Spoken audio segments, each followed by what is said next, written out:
All right, welcome to Equal Time Soccer. Don't call it a comeback. We are here with Simone Kolander, the former Gopher star, former Czech League star, and had been back in Minnesota. We thought we had captured her back for the land of 10,000 lakes, and then she is overseas again in Iceland, talking to us straight from a volcano, I assume. I only know one thing about Iceland. Simone, you had been back. You had played overseas and come, and you'd worked for both Minnesota United and with the Gophers athletic department. And then you got this opportunity. Talk about how this opportunity came together. Yeah, I was, I came home from Prague and I was pretty sure that I didn't want to go back to that same team. As you know, with overseas soccer, it's all over the place. Like, you can go to one country and love the soccer, but, hate the city you're in. You can go love the city, but the soccer isn't great, or, no one speaks English, or, everyone speaks English. And so it's really kind of all up in the air. And I just wasn't sure if that's what I wanted to go through again. So, use the degree that I spent 4 years working on, and, started an internship with Minnesota United, kind of working in digital media, really liked it, and that kind of rolled into the opportunity at the University of Minnesota, where I actually worked for almost a full year, and the soccer opportunity kind of came at an odd time. I hadn't been playing soccer for a few months in the fall of 2018, and starting in, the January, February, I was working at the U, and, the soccer team is practicing every morning, and I'm like, you know what, that'd be way more fun than me having to go to Lifetime every day. Why don't I just go kick around with the girls and start playing again? And I was having a lot of fun, and I really loved it, and that's kind of when, out of the blue, I got a message from Hugren. She was on my Gopher team. I was teammates with her for 3 years, asking me, hey, like, this team that I grew up playing for in Iceland really needs players, and, I thought of you. What do you think? And I'm like, oh my gosh, like, I wasn't looking for this. I wasn't expecting this at all. But I got in contact with the members of their board and kind of went back and forth. They watched my highlights, and, they were like, yeah, we'd love to have you, and drew up the contract within a couple days. And then it was kind of having the tough conversations, with my family and, with my supervisors at the U. I was working with Quincy Lewis, former basketball player, and, he was nothing but supportive. Himself, he played overseas for a number of years, and, he understood, where I was coming from. And I think for me, being, 24 years old, not fully into a career yet, it was just kind of the perfect opportunity. And I think I had a different purpose going into this season than I maybe did before. I had less, high expectations for myself. It was more, I want to go, I want to be competitive, meet new people and explore this beautiful country.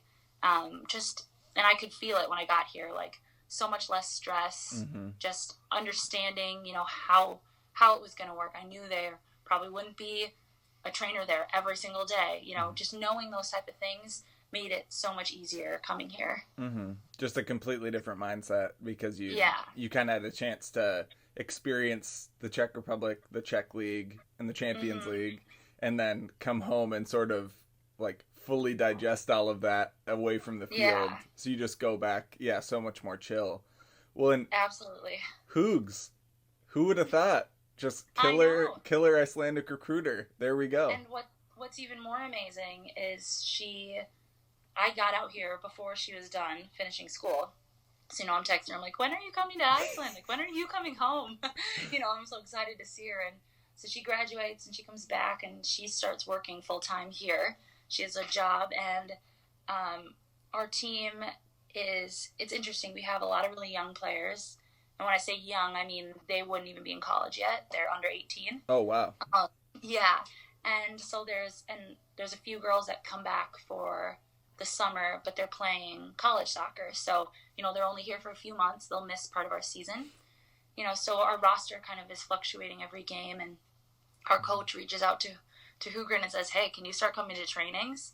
And so she starts showing up, and it's fun, to play with her again. And She's like, yeah, I don't know if I'll play games. She's like, I don't feel, well enough for that. And sure enough, our last game, she was starting at right forward and I was center forward and I got to play with her for almost What? the whole game. Yeah, This is crazy. This is like you are breaking this to me right now. So I know. for those who don't follow the team closely, Hugren played on the Gopher team for 3 years, and then her fourth year she had some class conflicts, and she had been kind of a back of the rotation player, and so she decided she just couldn't be a roster player that senior year, and so she was this last season, the 2018 season, she was a manager for the team, so she did a lot of filming, and I would see her around, but she wasn't on the roster anymore.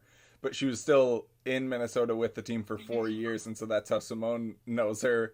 And so then for her to also be playing, now we got to get her in this interview. You should have just like shoved her into frame with you. That's incredible. I should have just brought her over. Hughes is also great because when I was an idiot and didn't bring a jacket and it was very cold outside, and I live tweet outside this is very inside soccer for people. Yeah. I live tweet outside because then I get a better angle.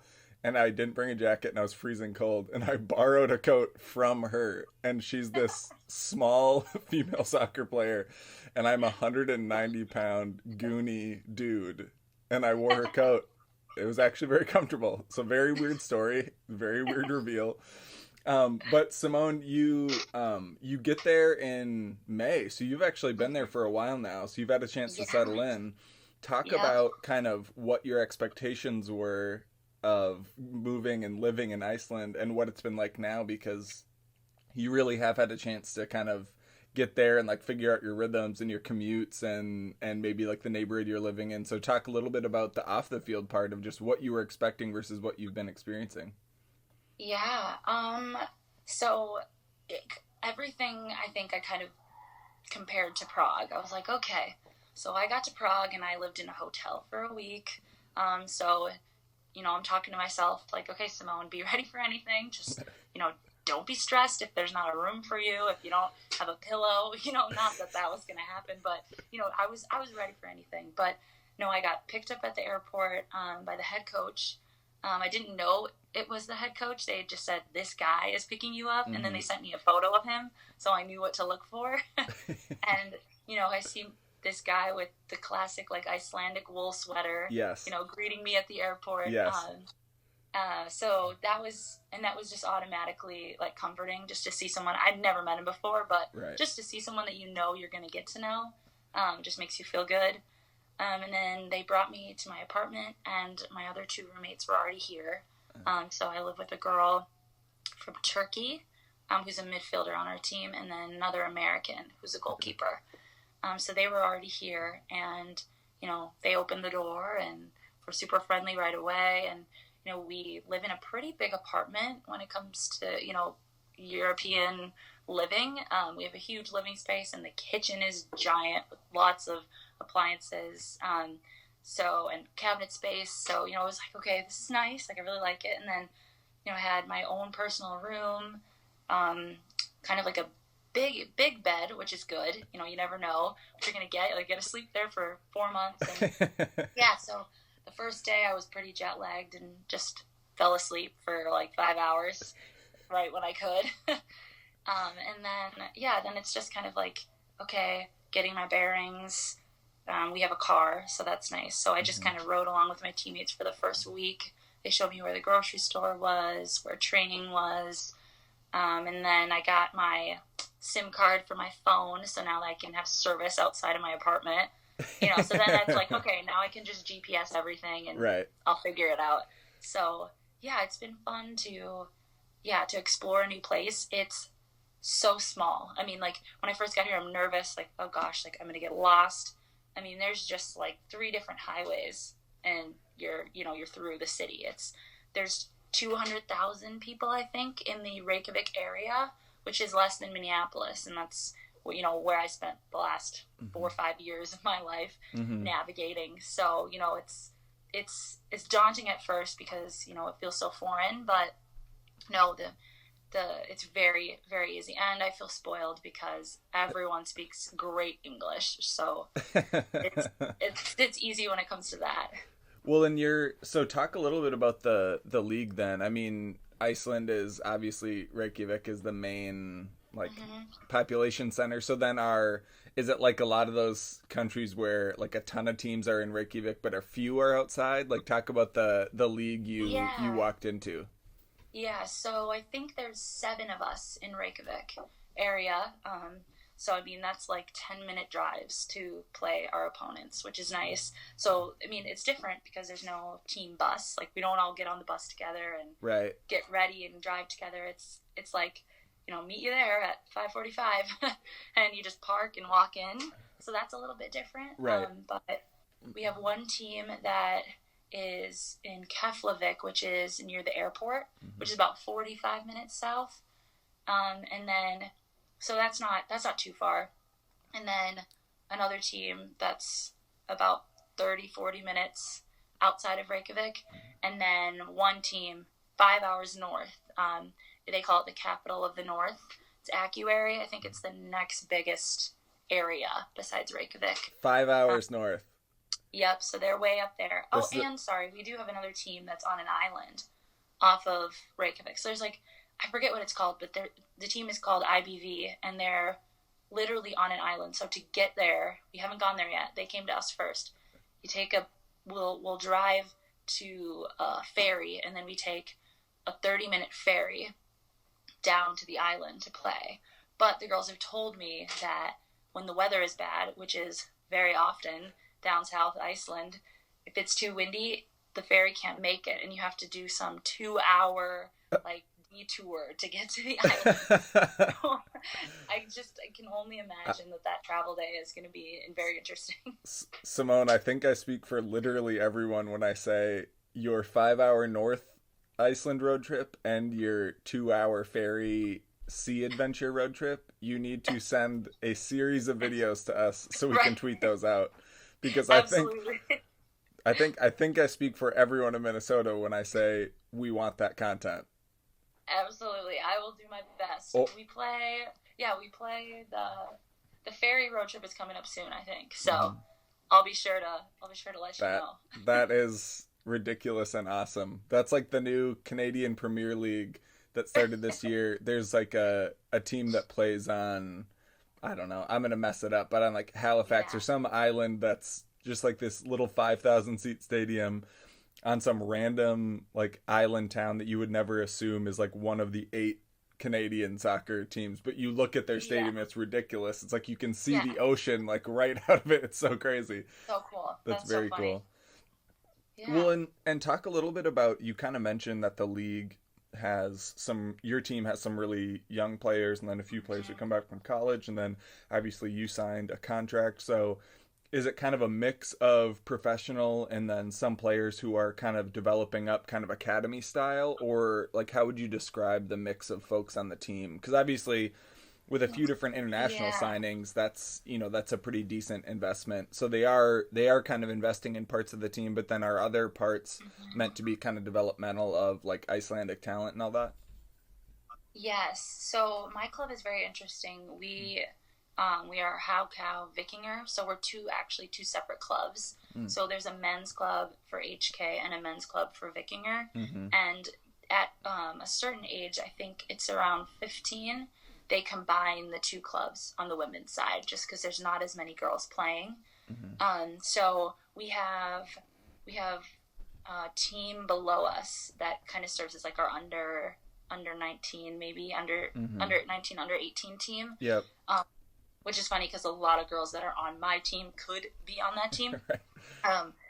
So yeah, I think, and that's kind of what Hugren had told me, is that she grew up playing, with the club. And so when she would go home in the summers, like she could train with them. So she was, in the US going to school, but she was coming back and training. So obviously all of those girls can't be on a professional contract because they're going back to school. And then, what some of the younger girls have told me is that, they're not getting paid, they're not professional yet. Right. Because they're still kind of trying to decide, okay, do I want to go over to the States and, go to school, or do I want to turn pro? And then that maybe means going to a different European country. Right. And, trying a different level like that. Right. So it's kind of, yes, this limbo. But then we have a handful of girls that are older than I am who've kind of been with the team for a long time. Mm-hmm. So you have kind of this balance of young and old, which is funny. I'm old. When we split up, which wasn't the case when I was in Prague. It was quite the opposite. We had a quite older team. You're the grizzled vet there? You're like... Yeah. How many... Are there grandma jokes? Are there, like, old lady jokes? Like, what's the vibe? No, they're sweet. I don't think they knew how old I was. But, they were just kind of like, they were like trying to figure me out. But I told them I was done with college, and then they were like, whoa. Or, oh, you were born in 1994? I'm like, oh my gosh. They didn't know you were an ancient 24-year-old. Right. Right. So, no, but, it's an interesting dynamic because, I went into my first season professionally, kind of like, okay, I'm here to learn and to fit into the team and do what I can. And then you come in here and you really are kind of in like a leadership position to these girls. Like I realized, wow, I have so many more years of experience playing than, they do. Like some of them have never left Iceland and this is all that they know. And there's a lot that, myself and my roommates, we can, bring to them to help them get better, which is cool because it's kind of like going back to that role that, you have as a junior and senior in college. You're helping these people, come along and, learn more about the game and get better. So it's really cool from that standpoint, for sure. Well, and you obviously got brought in because of your experience, but also because, you could play a part on that team as sort of a, like a pure goal scorer. I mean, that's what you've traditionally been kind of the true value of Simone Kolander is putting the ball in the net. So talk a little bit about like once you got there, and I know we talked a little bit before we started recording, you've had some injuries to fight through, but talk about when you've been on the field with the team, kind of what the pace of play has been like, what it's, is it a lot different than the style in the Czech Republic or that you played at the U, or talk a little bit about the on the field adjustment too? Yeah, it was, we actually kind of had a roller coaster of a season actually. Our coach was let go. So we lost our coach a couple, like 5 days ago, maybe. Before the man with the great sweater. Man with the gray sweater. Right. He's awesome. Personally love him. Great guy. But yeah, so he left and our assistant coach has stepped in and a former player who also does fitness training, kind of like as her full-time job. They're now our coaches. And I have seen a huge shift in like our team culture. I think it's tough because this team came from the bottom league just 2 years ago. So they fought to get into this top league. And they're fighting against teams that have been established for years with national team players, international players that have been here for years, kind of staples on their team. And, so every game is a big battle for this team. And I think, I think that was kind of a big challenge, right? When I got here, I got to watch 2 games I couldn't play in because of visa paperwork issues. And we lost both of those 1-0. So that's just hard, that's hard to watch and to see. And, you can kind of feel the team energy. So that was something that we kind of, had to, myself and, my other teammate from the U.S., we both kind of noticed, okay, like we need to bring some positivity or like something's gotta happen. And so we did get a good win, kind of a couple games after I got to start playing. But again, I've been battling, my quad injury. So this last game was the first game that I've been able to play 90 minutes. And it went really well. We tied a team that we really, really wanted to beat. But it's really cool because we got to go, we went into the locker room, a tie feels so weird. You're like, yeah, we didn't lose, but yeah, we're not happy.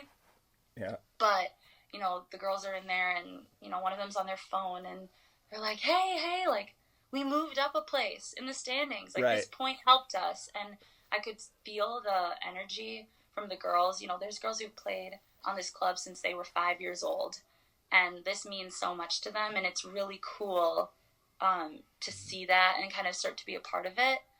And I hope that, we've been really working on, the attack it's a really important part of the game. Having chemistry with your other players, your forwards, your midfielders, even your outside backs.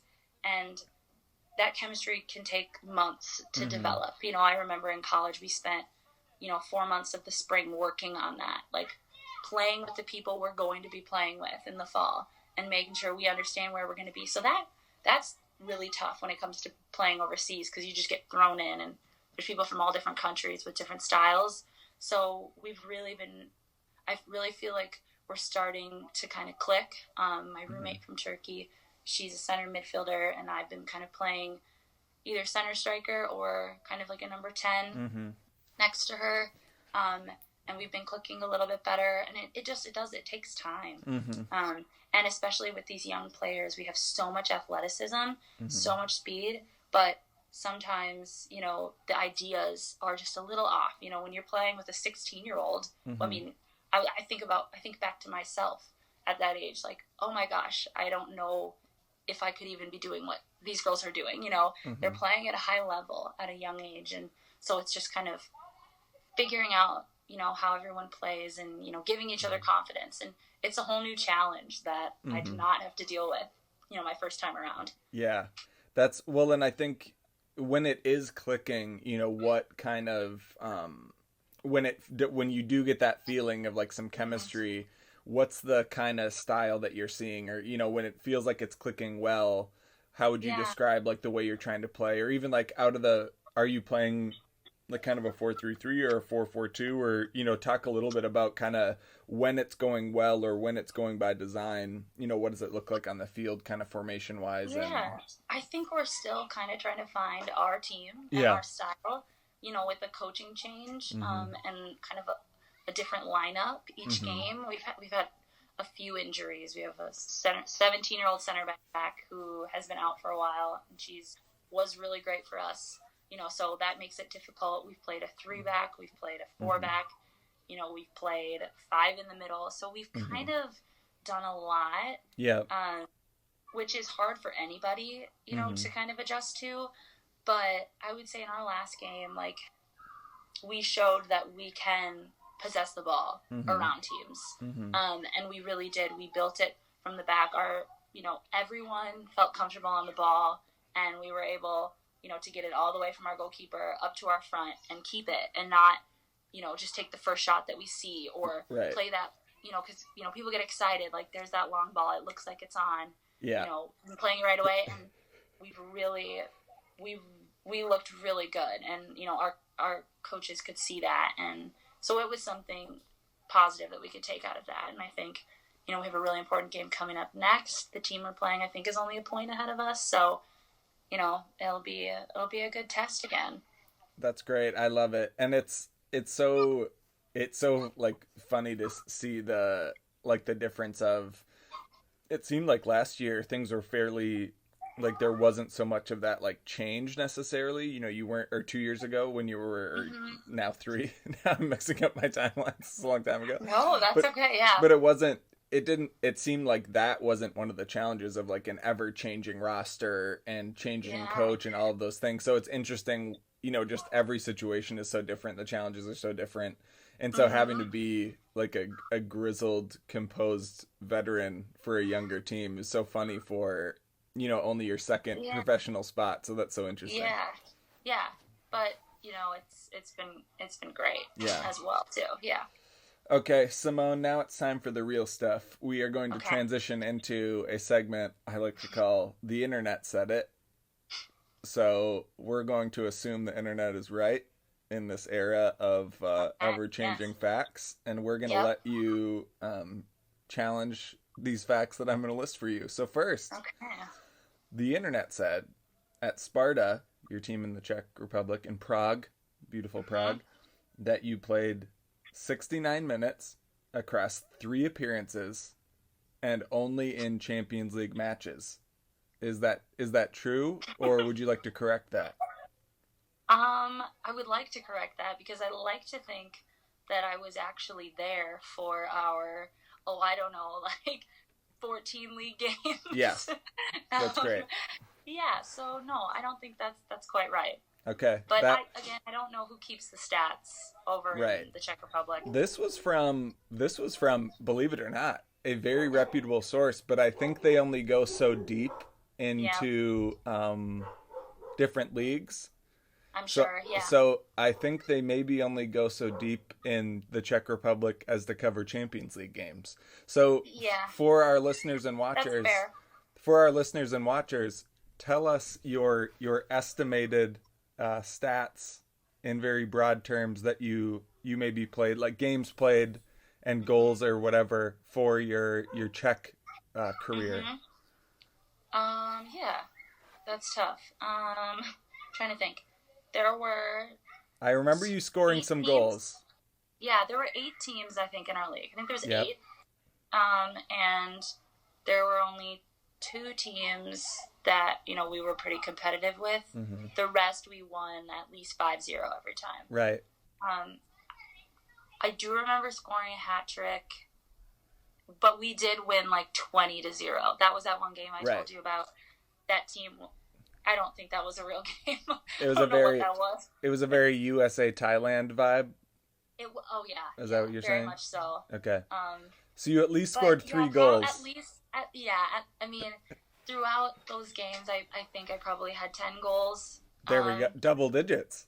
Probably, yeah. I mean, and there's probably 7 of us that had over 10 goals. Let's get Football Reference on the phone. I'll call them up right now. That's great. The next thing, the internet said, and I think this is airtight. The internet said you sang the national anthem at a Vikings game. That is true. Talk about that. The pictures were ridiculous. You look at you in that stadium and it's just like the giant spaceship turtle shell that is the Viking Stadium. You in the middle of this like giant glass cavern. Does that give you all of this like Icelandic cred, this like Viking cred? Talk about this. I know, right? I feel like I need to do like the skull chant. I tried to bring that up, and they said that was theirs first. Yeah, that's true. I was almost gonna text you and warn you about talking about that over there. Right. For those who don't know, Minnesota is very proud of its like Vikings skull chant in the stands, and it's actually from Icelandic soccer. So you are going right to the source. I know. So no, that was a really cool experience. Mm-hmm. Little known fact, I actually did sing the national anthem at a Vikings game when I was 13 years old, actually. So this was my second time. Wow. Yeah, and it was not something that I was like 100% like prepared for weeks and months in advance. My mom works for the team in corporate sales, and so the team that does kind of like the in-game entertainment reached out to her, I want to say on a Thursday for that Sunday game, and said, "Hey Natalie, does Simone still sing? We're looking for an anthem singer." Usually they try to book, some group or person that's kind of in Minneapolis for that weekend, but whoever they had booked, the band or whatever it was, had to leave, so they were kind of stuck. And my mom called. I was in college. This was my senior year, and she called me like as I'm walking home from class and was like, you got to let me know if you want to sing the national anthem by the end of the day at the Vikings game on Sunday. I'm like, okay, give me an hour or so. I kind of want to see if I can still hit the notes before I commit to this. But no, let me warm up real quick. Right. Let me get a quick demo together of this. That's great. This is actually a quick side one. I hadn't planned on asking this, but Football Reference also lists your middle name. So I'm going to say the internet said your middle name is Emanuela? Close, yes. Emanuela. Emanuela? Yeah. That's great. And what is the story behind that name? I feel like that deserves a story. Absolutely.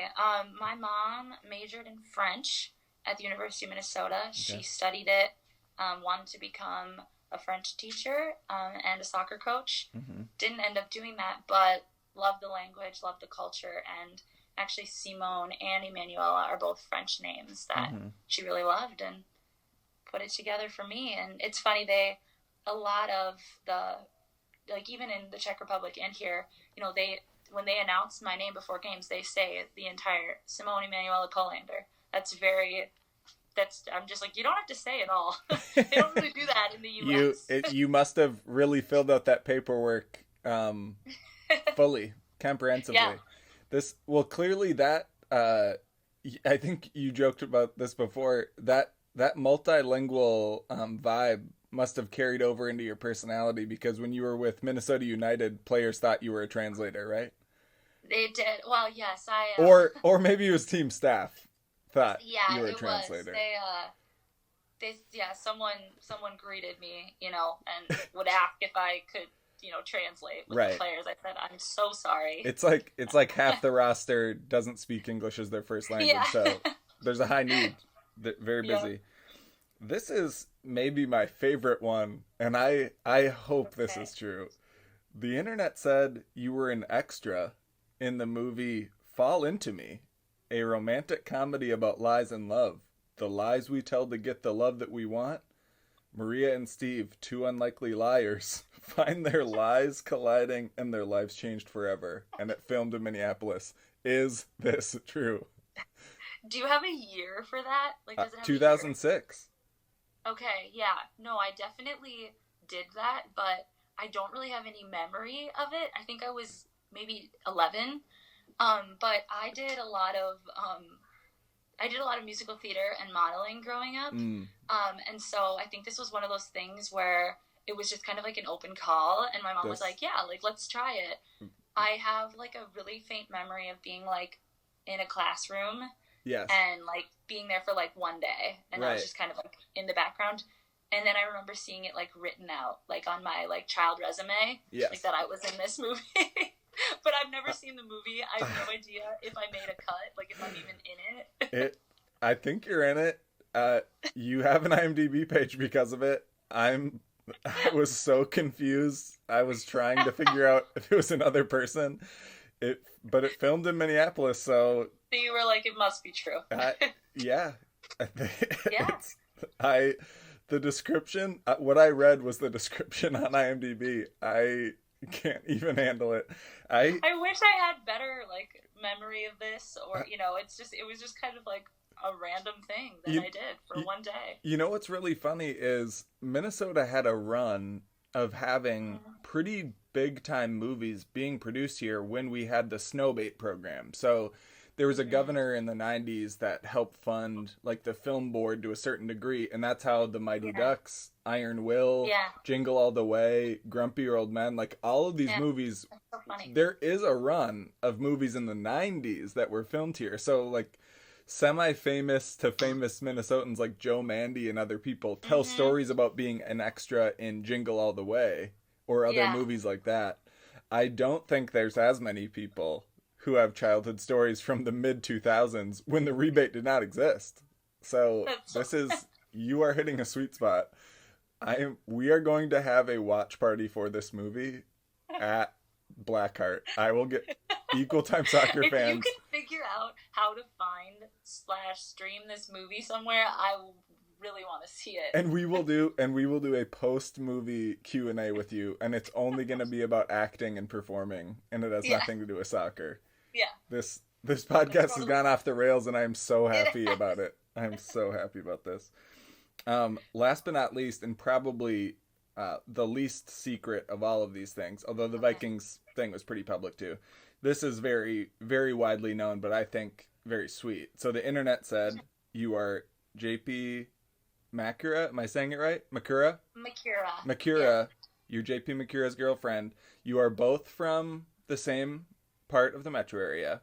And I will say, reading the 5 things you should know basically about you on heavy.com, everyone's favorite website, it's very cute, very sweet. At first I was very worried because I'd never heard of the website, and I was scared it would be one of those very bro-y, scary websites. It was very sweet. It basically just posted cute pictures of you and him, and then also a picture of your husky. Oh, I I can't love believe it. you didn't know about this. You clearly do not Google yourself enough. No, I do This not. is this is first page Google results. Wow. First page. So so is JP, he was playing for a while, right? Didn't he get he got his debut for the Hornets? Is that right? Yes, yeah. So last year he signed a two-way contract Mm-hmm. for the year with the Charlotte Hornets and their G League team. So he spent the year playing with them, and he just finished up summer league in Las Vegas with the Mm-hmm. Charlotte Hornets. So now he's kind of in like a little limbo where Mm-hmm. he's trying to figure out, is he going to go back with Charlotte? Is he going to, try to find another team? Mm-hmm. So yeah, he's kind of in a little bit just working with his agent, trying to figure it out. Mm-hmm. Yeah. That is, yeah. That well, and for those who don't follow, a two-way contract is like kind of a newer concept, but it's the same thing that's existed in hockey forever. It's like you have a rate that you're paid when you're with the full NBA team. You have a rate that you're paid with the G League, but it's actually a really like to make it to a two-way contract is pretty legit. Like it means that you're like fully playing in the league, and it doesn't mean that you're guaranteed to get minutes, but he actually got minutes in the NBA, which is crazy. But it is Yeah. kind of that exact level where those players could also maybe play overseas and make a little more or get more playing time. So it is that kind of where you have to decide. It kind of reminds me a little bit of when players have to decide between being kind of like end of the bench players in the NWSL or getting Or minutes overseas to yeah. like get more time actually on the field. It reminds me of that similar kind of tension. Yeah. Do you ever talk a lot about sports, or do you mostly not talk about like your shared athletic excellence? No, we definitely talk a lot about sports, just because we can both relate to the things that we're going through. Mm-hmm. It's rare to find someone that kind of understands what it's like to go through those challenges. I think Mm-hmm. him being in Charlotte last year and Mm-hmm. kind of bouncing back and forth between the team in Greensboro, and going through a summer league and a preseason, like we know what that feels like, and Mm-hmm. we knew what it was like to be college athletes at the same time. So yeah, we definitely we talk about it a lot, and he has a big decision to make, and summer coming up now, and Mm-hmm. yeah, I'm excited for him. It's fun because we both are getting to do what we really love, and Mm-hmm. we're both really supportive of each other, of course. Mm-hmm. Well, and you are in there's certain leagues in the world that would run similar to basketball. Right now, you're on kind of like a summer, almost like an American calendar, like soccer Yeah. season. And so your season will actually ramp down around the time when Hmm. basketball kind of ramps up again. So it'll be an interesting transition again for you guys, I'm sure. Yeah, exactly. Yeah, Well, and anything can happen, so we'll see. right, that's true.